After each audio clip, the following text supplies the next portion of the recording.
এটা হচ্ছে লাস ভেগাসের স্পিয়ার, ব্যাপক করেছে। আমার মোটামুটি আপাতত একটা হয়েছে, এখনো 2-3টা এখনো বাকি আছে সিরাপ মার্কেট থেকে।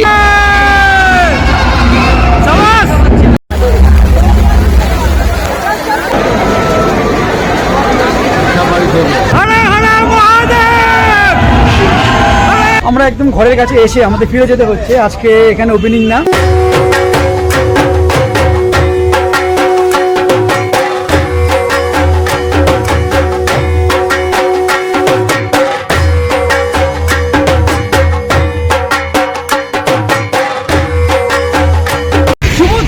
তোমাদের সকলকে তো বিকেল এখন ঠিক 4:40 বাজে, আর আজকে আমি আর ভাই বেরিয়ে বললাম হালকা করে শপিং করতে, বাকিটা প্রতিমা দর্শন করতে। এই কলকাতার বুকে 4 চাকার থেকে 2 চাকা সব দিক দিয়ে বেশ।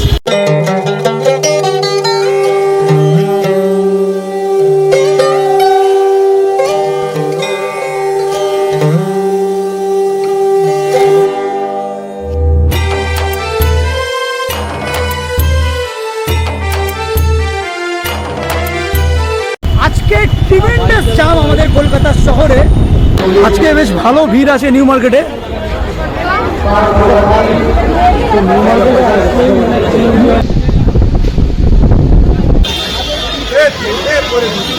এই যে পুজোর সময় নিউ মার্কেটের যে অ্যাম্বিয়েন্সটা বা প্রত্যেক জায়গায় যে অ্যাম্বিয়েন্সটা, ওটা জাস্ট নেক্সট লেভেলের লাগে আমাদের। আর একটা কথা বলে রাখি, এখানে এক এক রকম পাবলিক আছে যারা শুধু ছেলেদেরকে ভালোবাসে, যখন তখন গায়ে টাচ করে দিচ্ছে।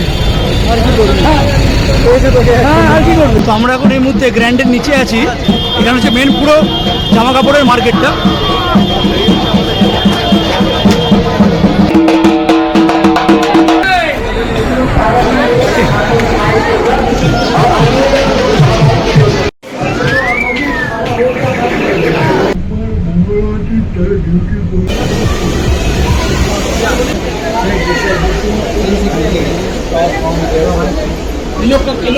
ফর্মাল প্যান্ট রাখো, ফর্মাল প্যান্ট দেখিয়ে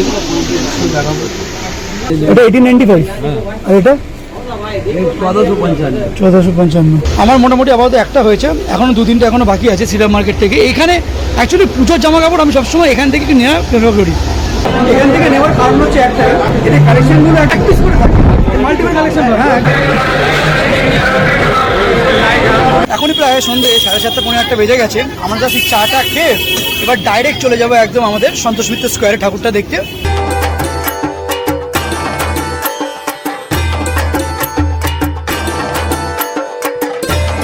তো আমরা এখন অলমোস্ট শিয়ালদার কাছাকাছি চলে এসেছি। শিয়ালদা আসা মানেই আমাদের সন্তোষ মিত্র স্কোয়ার চলে আসা। রাস্তা শুধু এখন আলোয় আলোয় ভর্তি। আলো, হ্যাঁ, আমরা দুজন কালো। ইয়েস।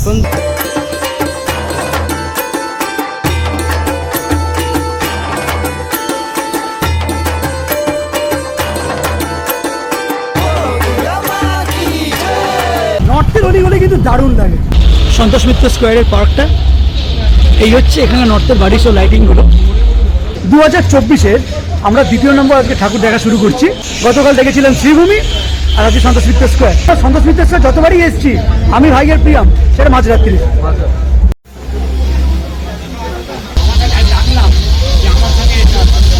ভালোই আস্তে আস্তে ভিড় হচ্ছে এখানে।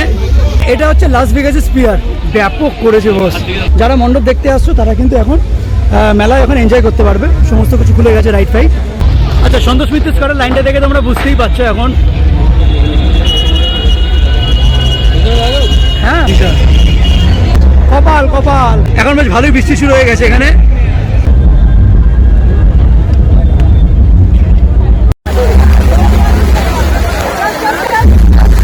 ভালো জোরে বৃষ্টি শুরু হয়ে গেছে এখানে।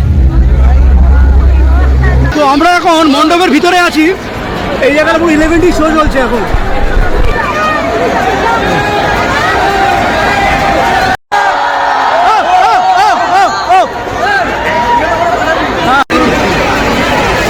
এটা ভালো করেছে কিন্তু ভাই, দারুণ করেছে। হ্যাঁ, এটা কি 4 জলসের মহালয়া নাকি?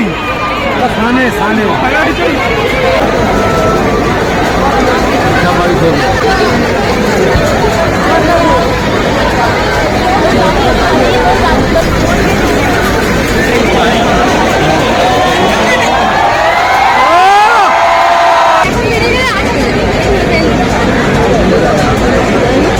আমাদের এই সন্তোষ মিত্র স্কোয়ারে প্রতিমা যিনি তৈরি করেছেন তার নাম হচ্ছে মিন্টু পাল।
দারুণ করে ভিতরে মনে হচ্ছে একটা আলাদা মানে একটা আসছে ভিতর থেকে। কি আসছে ভিতর থেকে?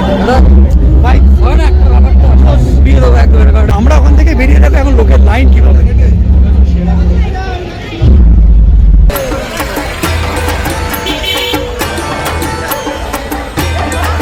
আমাদের পরের গন্তব্য হচ্ছে লালাবাগান নবাঙ্কুর দুর্গোৎসব। সন্তোষ মিত্র স্কোয়ার থেকে অলমোস্ট 15 থেকে 16 মিনিটের রাস্তা। আমাদের ঐতিহ্য ওই ট্রাম যেটা নিয়ে এতদিন ধরে কনস্পিরেসি চলছিল, কিন্তু চলছে এখানে নর্থের দিকে।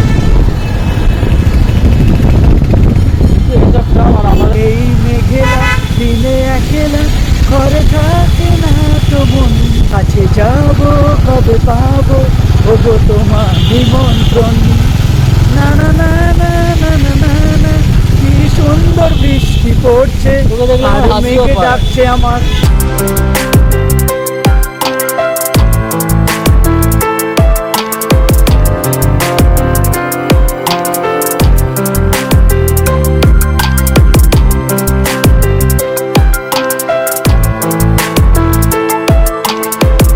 এই হচ্ছে লালাবাগান সর্বজনীন। তো আমরা এখন লালাবাগানের ভিতরে যাচ্ছি। হ্যাঁ যা, ওপেনিং নেই, যা দাদা যা। আমরা এখন লালাবাগানের ভিতরে প্রবেশ করলাম। আজকে গেট বন্ধ আছে।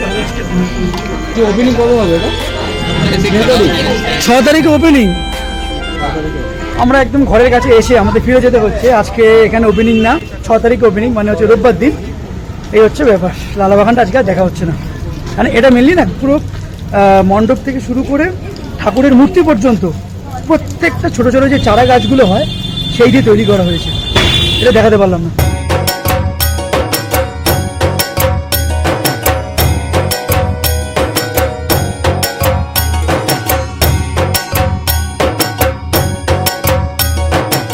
আমরা এখন শিবভূমির পাশ দিয়ে ক্রস করছি। শিবভূমির আজকে বেশ ভালো লোক ভিড় আছে। আমরা যেই পরিমাণে আজকে বৃষ্টিতে ভিজেছি, এটা ঠাকুর দেখা হলো না বৃষ্টিতে ভেজা হলো, নিজেরাই কিছু বুঝলাম না। যাই হোক চাপচুপ পুরো ভিজে আছে। আর ব্যাপারটা হচ্ছে এখন হচ্ছে ডিনারটা প্ল্যান করবো আমরা এই যশোর রোডের এখানেই ইন্টারন্যাশনাল হোটেল অ্যান্ড ব্যাঙ্কুয়েট বলে একটা এখানে রেস্টুরেন্ট আছে, এখানেই আমরা আজকে মেন ডিনারটা করবো। চল।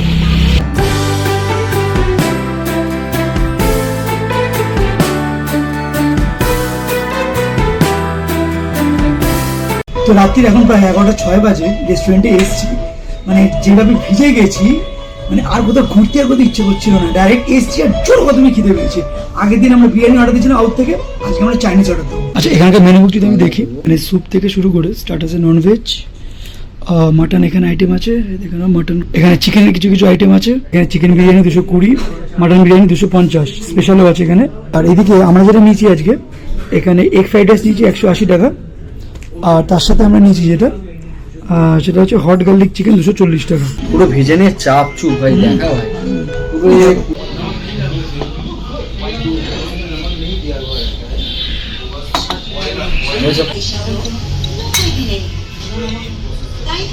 একদম গরম গরম আমাদের এগ ফ্রাইড রাইস, আর এদিকে হচ্ছে আমাদের হট গার্লিক চিকেন।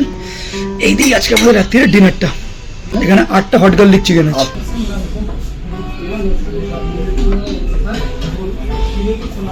গরম, আগুন গরম পুরো। জিভে জল চলে এলো না? হ্যাঁ, বিশাল খিদে হচ্ছে। বিশাল খিদে পেয়েছে।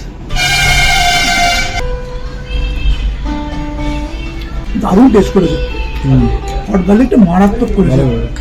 যেহেতু রসুনের ফ্লেভার তো ঝাল ঝাল আছে, একটু স্পাইসি আছে, দারুণ খেতে। চিকেনের টেস্টটা খুবই ভালো। ইভেন রাইসের যে কোয়ান্টিটি মোটামুটি ঠিকই আছে, ঠিক আছে। হয়ে যাবে। তো রাতের ডিনারটা একদম জমে গেছে। চিকেনের যে মেন ব্যাটারটা এতটাই পাতলা দিয়েছে, সেখানে চিকেনের কোয়ান্টিটিটা অনেকটা। তো আজকে মোটামুটি আমাদের 478 টাকা খরচা হয়েছে, fried rice, hot garlic chicken আর জল। থ্যাংক ইউ দাদা, থ্যাংক ইউ। তো আমরা এখন এই মুহূর্তে ডাকবাংলোর এখানে যে ক্রোমাটা আছে, এর সামনে যে মণ্ডপটা আছে, এখানে আমরা দাঁড়িয়ে আছি। বারাসাতে যে এরকম পুজো সেটা জানা ছিল না আমার। তো আজকের মতো ফাইনালি আমাদের দ্বিতীয়াতে ঘোরাঘুরি, খাওয়া দাওয়া, বৃষ্টিতে ভেজা, সবকিছু কমপ্লিট আজকে। এবার নেক্সট কবে কোন দিন বেরোবো সেটা এখনো কিছু প্ল্যান হয়নি। তো ভিডিওটা আজকের মতো এখানে শেষ করছি। তাহলে আমি হলাম অনির্বাণ, এরকম হাসিখুশি থাকাটাই হলো নিয়ম। Tata and good bye and happy Durga Puja তোমাদের সবাইকে।